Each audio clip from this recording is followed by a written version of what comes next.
Hi, Steve Cooper, Rank Success, and this is another short video to share some information with you around success stories, and I will be reading out this success story from Chris, who's just passed the Chief Inspector process, and I'll share a couple of insights, as I do from time to time, with people when they are kind enough to let me know of their success in the promotion process.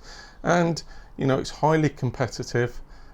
Particularly so in some forces, lots of disappointment around and dejection for people that are unsuccessful, and lots of elation and joy around for people who get through the process. So if you're unsuccessful, easy for me to say, but don't worry about it. You will have built up a certain amount of momentum and traction for being better next time. So go and get your feedback and use that to help shape and adapt your run up again at the next process, and take some confidence that sometimes there is a good side to promotion selection processes is changing from time to time. So some people have a particularly difficult process that involves an interview, a presentation, a briefing exercise, and maybe a psychometric test as well. And then next year, for some reason, it's just an interview. And I say just an interview because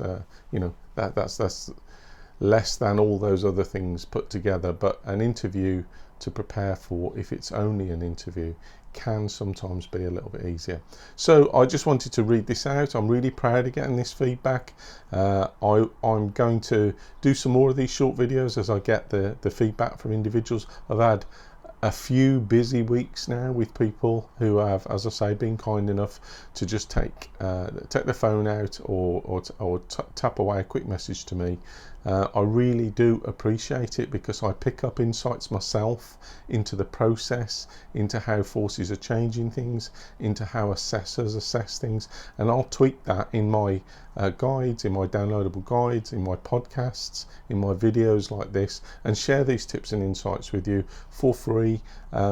Lots and lots of people are commenting, how can you give so much of this away for free, Steve? Well, I class a lot of it as insights. Some of the information has been there over a period of years. Arguably, you could take the stance that preparing for a promotion selection process has a lot of transferable elements to it, and that applies over the last few generations, if you like, although some of the values are bespoke to forces and bespoke to the competency and values framework that you'll recognise today. At the end of the day, what do you want from police leaders? Integrity, honesty, fairness, respect, and that's all we've ever wanted. Really, yes, there are some other additional bits to that, and yes, they're assessed in different ways, but I'd just like to come back to this one if I could do today, and then I'll share a couple of insights, and I'll be back with another video with another testimony, because we've had quite a few again this week. Steve, I just wanted to say a massive thank you. I've been successful in passing the Chief Inspector boards at the first attempt, and I can honestly say that your website, your podcasts and your YouTube videos formed a huge part in my study prep. The podcast interviews with Chief Constables Lee Freeman and Chris Noble were very inspirational and gave me reassurance that the promotion process is changing to be more people focused regarding how, as a senior leader, you will get the best out of and support your teams. The way you demystify the CVFs and break the promotion journey down is very helpful, as I know that colleagues and myself feel daunted by the promotion process and knowing where to start and what structure to put in place. I listen to your podcasts on the journey to and from work whilst walking my dog, and the subliminal learning I took from that cannot be underestimated. I'm currently mentoring an aspiring DI and DS, and the first thing I covered in my mentoring session with them was the benefits of rank success. Thanks again, and keep doing what you do, as the impact cannot be underestimated. Regards, Chris. Now, as I say, I really appreciate people taking the time to do that, because referring people to rank success. If you are, I alluded earlier on to free content. The reason I do that is because I am aware of the current financial climate, but you know, the financial climate for certainly younger officers and those just starting out but who aspire to promotion, you know, it can be difficult to find the money sometimes to avail yourself of materials that are out there to help you prepare for your promotion selection process, whatever that looks like. So for me, I've been in that position myself as well, with a young family or new to policing or on a you know, perhaps an initial starting salary, but you still have that aspiration and that drive to want to perhaps plan out or map out your career, even if it's only on paper, or you know, you want to start reading about it and preparing and researching. So to help you do that, I write free blogs. I've got loads and loads of things that are all promotion related in there, so different topics, angles, perspectives. There's even guest blogs on there from serving officers.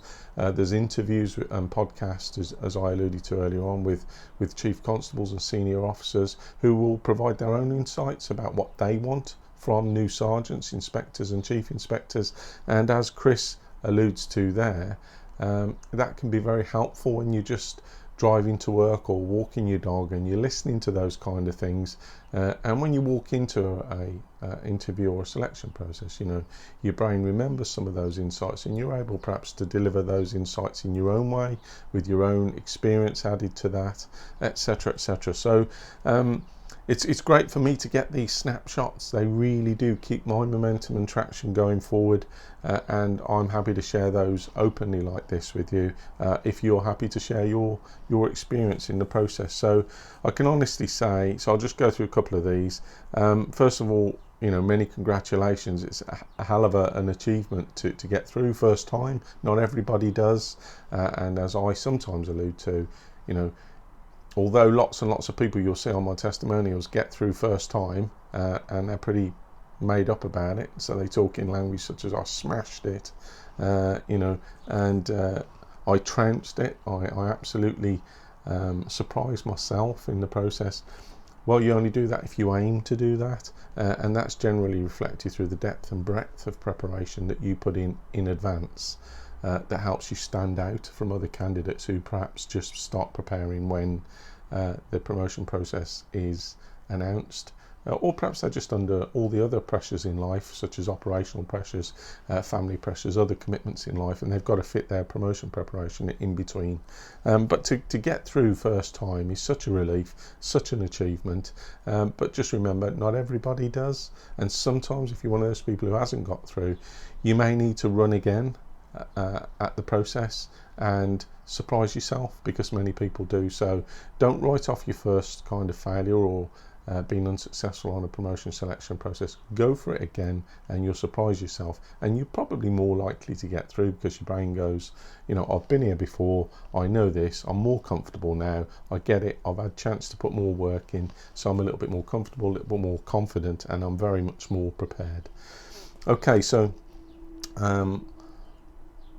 I can honestly say that your website, your podcast and your YouTube video formed a huge part in my study prep. So you'll do lots of areas of preparation, looking at what the challenges are for the force, for policing going forward over the next few years, or certainly over the next couple of years when you'll be newly promoted and going through that transition yourself, whatever rank you're in. So, you know, the website, the podcasts and the YouTube videos are what I call fillers. They're there to help supplement and complement your preparation. So if you choose to download a digital toolkit, you can buy my guides and download them individually, or you can use a code RSGuides20, and you'll see that across my blogs and on my site, to give you a 20% saving off any of them individually, depending on what your budget is or where your state of preparation is, if you're preparing for an application. Or you can just there's a full Monty toolkit which does what it says on the can, and allows you to prepare to a depth and breadth. So it's got a 4-hour promotion masterclass with me suited, booted, with my serious head on, taking you through from beginning to the end, whatever you need to know to help you prepare and support your promotion preparation, so that you are able to prepare effectively and you don't miss out on some aspects. The podcast interviews with Chief Constables Lee Freeman and Chris Noble were very inspirational. I agree. I was there, I did the interview. They're inspirational people, senior officers, and I think the thing is that when they share their insights, that's something you will sit up and listen to, because if you don't, you're choosing to ignore it, but they're actually helping you link to what it is they're looking for. and what's needed for the force. And we talk about things like values and why values are different in some forces to others, but also what they as chief constables are looking for from their sergeants, inspectors or chief inspectors. The process, it gave me reassurance. So this process gave reassurance that the promotion process is changing to be more people focused, regarding how as a senior leader you'll get the best out of and support your teams. Well, you want to get the best out of people and support your teams whatever rank you're going for, but that insight there around how the promotion process, even though it's different across forces, is changing to become more people focused. And that's quite an interesting insight, because what do they mean by that? I had a conversation with this individual who was kind enough to share some of the style of questioning, which helped bring out the people side of it, the human side of it, and that was quite insightful, and I will include some of that in terms of the question bank that I have in my toolkits, and particularly in the interview guide. So there's a practice question bank in there with different frameworks and different questions for different ranks, against different competencies and different question types. I could go on, but it's all in the toolkits. The way you demystify the CVFs and break the promotion journey down is very helpful. Well, that's really helpful for me to know as well, because if you're going to eat an elephant, what's the best way to do that as a problem, as a gigantic problem? Well, one bite at a time. Break the issue down a little bit into its small component parts so you understand those elements and components, and then you're more confident when you start piecing it back together again, and incorporating your own experience and knowledge as a cop, wherever you are and however long that has been. But breaking it down, having a plan, I often say to people, think about when your process is, whether it's in 2 weeks time, 2 months time, 6 months time, and then work backwards from that day to today, and then start going forwards again. What needs to have happened in order to arrive on that day at that time? Well, match fit, having committed to and fitted in, being able to fit in a depth and breadth of promotion to support you, and to ensure that you knock on that door, that interview door or that assessment centre door, and you're as confident as you can be. What needs to have happened, and a plan helps you do that, even if it's just written down on a piece of paper, and try and work out when can you fit that in, where do you need to clear your diary and clear the decks, when can you kind of squeeze some time in around all your other commitments and work shifts to give this the effort it deserves. Okay, I listened to your podcast on the journey to and from work whilst walking the dog, and the subliminal learning I took from that cannot be underestimated. Lots of people are starting to say that now. They're listening to the podcasts. I'm sure they must get tired of my dulcet brummy tones at some stage, but it's good to know that it's helpful. People choose to listen to it.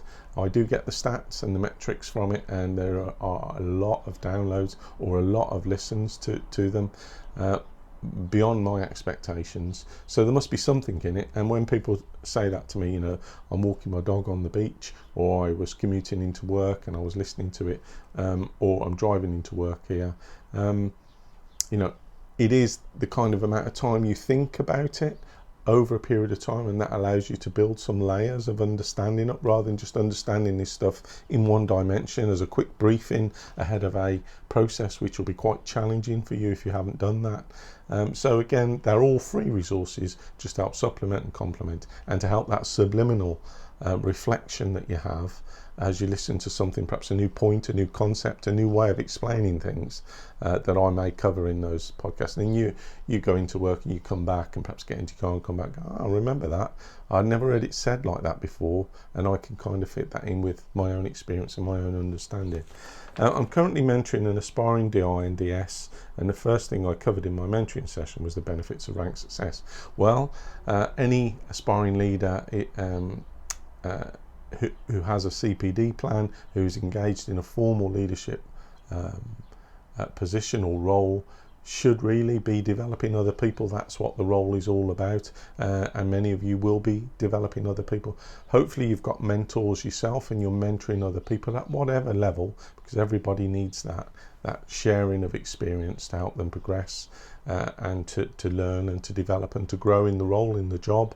And so that's good to hear, and it's nice to know that the referral of now a senior officer to rank success can help, because there's so much in way of free resources that, when someone does come to you, whether you're a sergeant, inspector or chief inspector, with the best will in the world, what they're asking you to do is spend hours and hours potentially with them.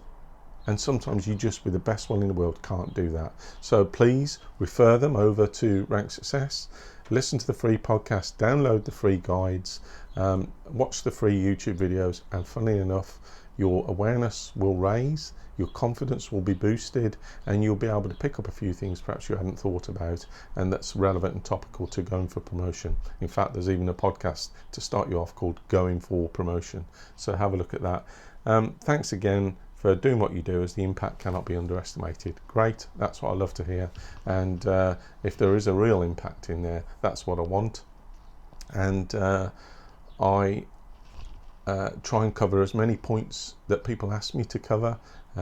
So if you've got any points you'd like me to cover in these videos, I'm more than happy to do it. Someone's already written in, I'm on a TV show or something. Someone's already sent me an email and has asked me to do a bespoke kind of video for chief inspector level. So as with this, a little bit more around helping people around preparing for chief inspector. So keep an eye out, subscribe to this video, and you'll get notified when I do new videos. And until then, take care and stay safe, and I'll be back with another video shortly. Thank you.